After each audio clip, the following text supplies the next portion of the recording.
Hello साथीहरु, Sevanne and welcome to Smriti's vlog. This is part 3 and episode 3 of decorating our house in Diwali. And I guess this is the final part, because अब डेकोरेसनहरु त सकिँदै जाँदैछ नि त दिवालीको लागि है। अनि आजको चाहिँ मैले हिजो भनिहालेको थिएँ नि साथीहरु, अलिकति रङ्गी-चङ्गी हुन्छ भनेर। सो के हुनेवाला छ भने चाहिँ अगाडिको भिडियोमा हेर्नुस् है त साथीहरु।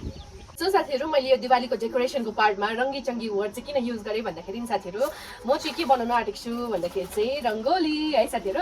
अनि यो रङ्गोली चाहिँ मैले पिछले साल पनि बनाएको थिएँ, तर त्यस्तो राम्रो थिएन है। फर्स्ट ट्राई हो, त्यही भएर चाहिँ अनि यो चाहिँ सेकेन्ड टाइम बनाउन आँटेको छु। यसमा चाहिँ एकदम दामी बनाऊँ भनेर चाहिँ सोचेको हैन। लेट्स सी कस्तो हुन्छ। अब आफ्नो रङ्गोली देखेर बाफै छक्कै पर्छु कि है साथीहरु। सो हेर्नुस् ल साथीहरु, म चाहिँ यहाँनिर बनाउन आँटेको रङ्गोली चाहिँ यहाँनिर बनाउन आँटेको। यहाँ बनायो भने चाहिँ बिग्रिहाल्छ नि त पानीहरूले के, अन्त यहाँ बनाउने हो। अनि उयो लिपिदिनु हुँदैछ साथीहरु।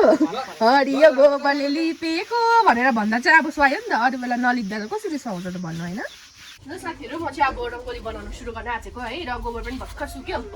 अनि चाहिँ अब उयो त हैन प्रोफेसनल त हैन, सो त्यही भएर फोनमा हेर्दै बनाउन आँटेको छु।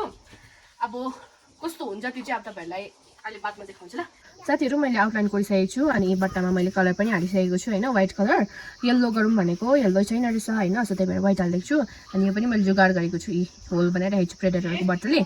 यति चाहिँ बनाइसकेँ हैन साथीहरु। तर यो 1 2 3 4 5वटा चाहिँ ठुल्ठुलो भइसक्यो पत्ता।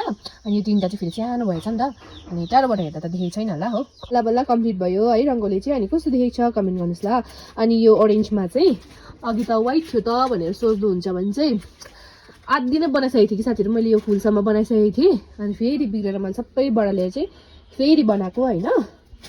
पहिलाको पालीको भन्दा चाहिँ अलिकति भए पनि राम्रो भएको जस्तो लाग्यो।